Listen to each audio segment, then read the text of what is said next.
125 piso dagdag sahod, arawang sahod po yan para sa mga manggagawa.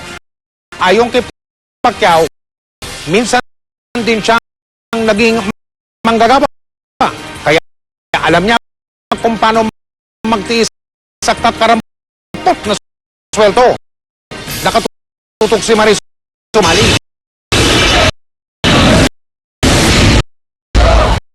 Hindi raw boxing kundi kahirapan ang pinakamatinding labang susuungin ni Sarangani Representative Manny Pacquiao.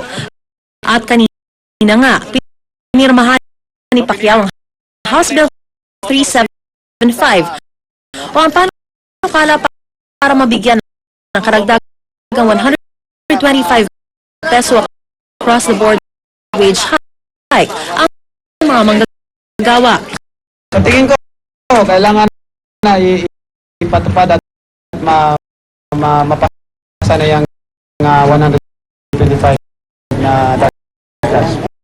Kung hindi sa kanila, hindi naman tayo uunlad.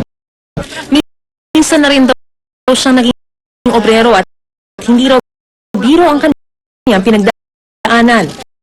Alam niyo po, nakapagtrabaho ako sa construction, naging pintor ako, naging builder ako. Lahat, nagtitinda ako ng pagkita.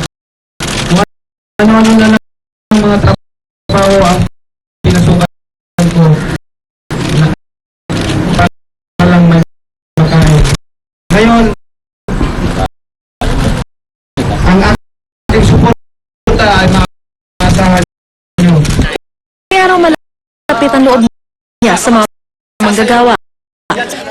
Pabiro pa nga ni Pacquiao ngayong marami na siyang hawak na tauhan na sana raw ay magsilbing inspirasyon sa ibang may-ari ng kumpanya.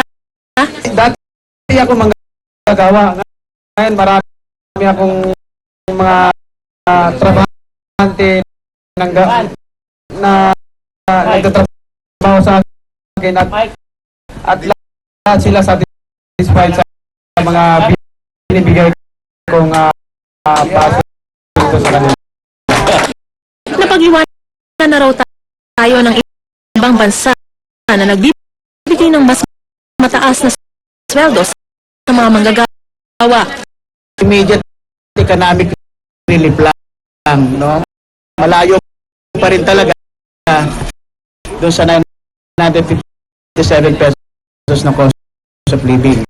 Kaya hindi po dapat pamiliin yung ating mga kapatid na manggagawa sa kung gusto nilang magkaroon ng trabaho o dagdag na sa. This is the start of an enduring partnership in knocking out poverty. Ba't ni Pacquiao na matagal na itong ipinaglalaban pero wala pa rin nangyayari kaya mas magiging masigasig daw siya sa pangangampan niya. Hihikayatin din niya ang mga kongresista na tulungan siya.